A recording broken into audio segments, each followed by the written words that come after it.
Мышебзия, дорогие жители Очимчиры. Я надеюсь, я это правильно сказал. Я в Абхазии был 15 раз и выучил 2 слова. Но для русского человека это подвиг уже, вы понимаете, да.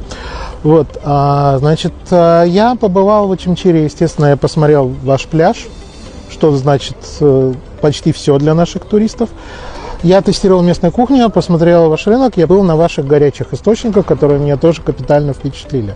У вас на самом деле есть все задатки для того, чтобы ваш город стал популярен у российских туристов. Я, кстати говоря, до сих пор не понимаю, я у вас был 30 лет назад, и, конечно, тогда это было не время для туризма, вы понимаете почему. Вот. Но сейчас у меня ощущение, что наши люди считают, что граница проходит за Сухумом. Дальше никуда ехать не надо, незачем, там страшно, там ужасно, и они вообще об Очимчире ничего не знают, собственно говоря. Даже то, что тут родился там, и жил Мелитон Кантария, например.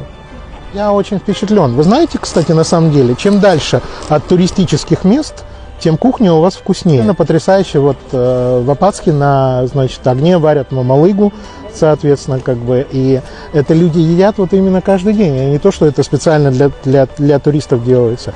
У вас совершенно потрясающие соленья, сыр у вас просто вообще обалденный.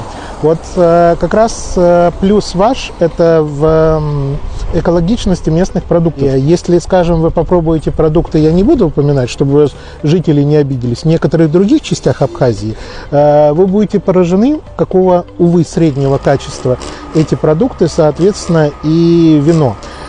Ваш несомненный плюс еще, кроме того, вот, если меня спросили бы, какая главная достопримечательность Очимчира, я бы сказал, это люди.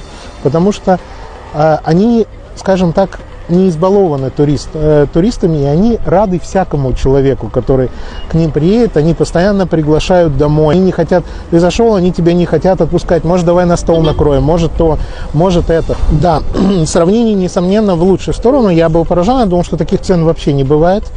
Вот, потому что, как бы, мало того, что для жителей Москвы они низкие, но для остальной Абхазии они тоже низкие. Я бы сказал, что они отличаются в сторону, там, минус 2 раза. То есть, как бы для вас, когда говорят, что мало развлечений, там, мало что-то еще и так далее.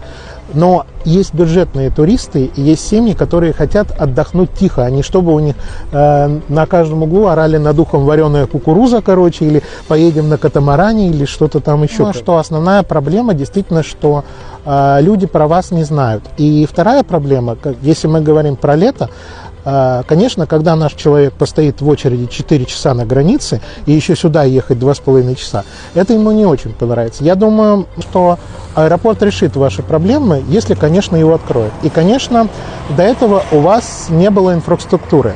Но, к счастью, стало меняться, потому что я ночевал в вашей гостинице, вот как раз, которая была построена, если не ошибаюсь, в 2015 году, «Жемчужина». Вот. Она очень хорошая, там серьезные европейские номера там и так далее. Вот. Интернета, правда, не было, но, к счастью, я с местной симкой был. Вот. Значит, а сейчас, как я видел, у вас строится огромный отель на 280 номеров. И, как мне уже сказали, что уже на июнь места выкуплены. И я надеюсь, что вот как раз люди к вам приедут,